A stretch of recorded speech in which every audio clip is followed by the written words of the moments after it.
Hi guys, welcome to explore with Rishi. ఈరోజు మనం hotel style besan curry చేసుకుందాం. దీన్ని దోశకి, పూరికి రెండింటికి మంచిగా ఉంటుంది. సో ఎలా చేసుకోవాలో చూసేయండి. ముందు మనం పొయ్యి మీద ఒక బాండి తీసుకొని దాంట్లో ఆయిల్ వేసుకొని హీట్ చేసుకోండి.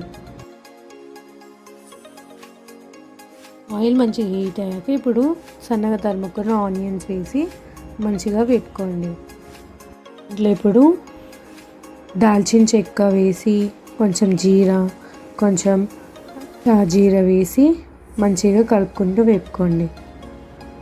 దాంట్లో ఇప్పుడు కొద్దిగా ఆవాలు కూడా వేసుకొని మంచిగా వేపుకోండి.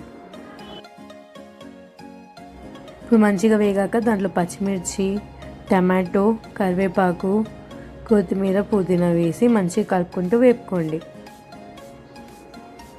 దాంట్లో ఇప్పుడు అల్లం వెల్లుల్లి పేస్ట్ వేసి మంచిగా కలుపుకోండి. టమాటా కొంచెం మగ్గాక ఇప్పుడు ఆలూని సన్నగా తరుముకొని దీంట్లో వేసుకోండి.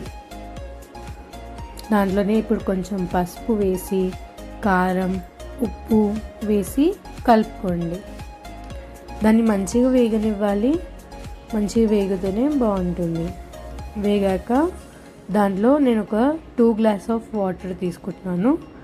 మీరు మీ క్వాంటిటీ తగ్గట్టు పోసుకోండి.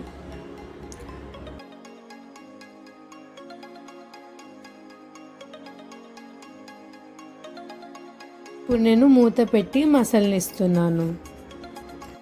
అది మంచిగా మసిలి ఆలు అనేది కుక్ అవ్వాలి.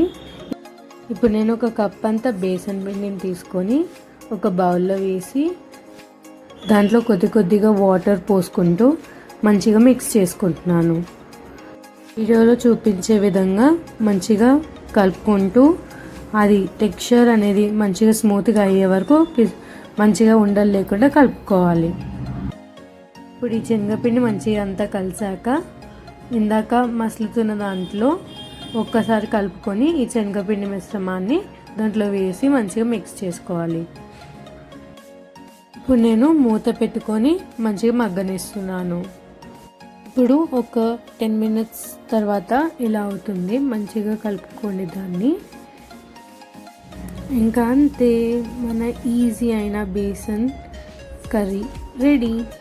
నేను ఇది దోశకి చేశాను అనమాట. సో మీకు కావాలంటే పూరికి, దోశకి రెండింటికి చేసుకోవచ్చు.